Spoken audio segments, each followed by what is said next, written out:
All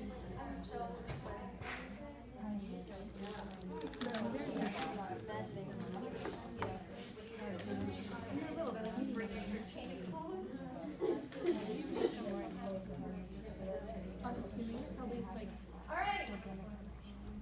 Mike is our last speaker. Give it up for Mike. Yay. All right. You ready? Yes. Okay, Tom. So I want you all to imagine a scene. You can close your eyes for it, but I just want you to imagine it. A family is fleeing from their country with their newborn infant child.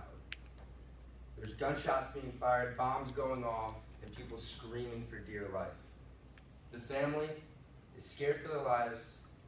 They hope and pray they're not caught, and they just want to find some place to get to for safety. They arrive at a train station along with thousands of other people. The train arrives, the doors open, and everyone begins to pile in. There is so much chaos going on, and everything is hectic, that the family realizes, where's the baby? They start asking each other, do you have the baby? Do you have the baby? No luck. No one has the baby. Everything becomes so frantic, and they start screaming, where's the baby? Where's the baby? They look out the window outside the train and see the baby sitting outside on the platform. They immediately rush to try and get outside the train, but it's too late. The doors close, and the train starts to slowly move away. The family goes back out the window for help, screaming, save our baby, save our baby. And at that time, a stranger outside the train hears the family's cry for help and sees the baby sitting down on the platform. He immediately runs up, picks up the baby in its basket, runs alongside of the train, and hands the baby off to safety to his family. Okay, so a lot of you may be wondering, wow, what an unbelievable story. But why is this family fleeing from their country? And the answer is because of the Armenian genocide. So according to the survey that I gave in class of 16 of you, 81% have heard of the country of Armenia, 38% know where it's located, and half of you have heard of the genocide.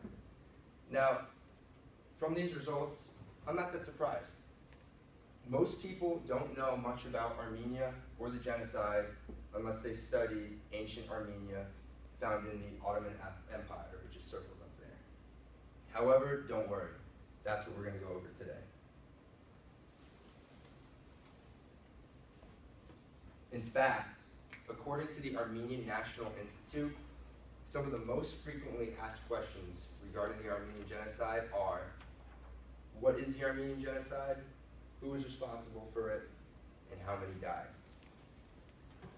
So, what is the Armenian genocide?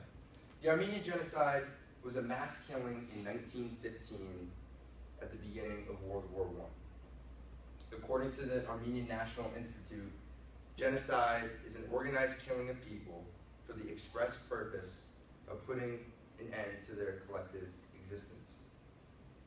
Now, the genocide was planned and constructed by the Turkish government to exterminate the entire Armenian population in the Ottoman Empire. This brings me to my second point. Who was responsible for the Armenian genocide? The country of Turkey. The Turkish government would go into the homes of Armenian families, arrest the families, drag them outside of their houses, send them on death marches through the desert with no food and no water. These families were subjected to exploitation, abduction, torture, and execution. And that brings me to my final point. How many died?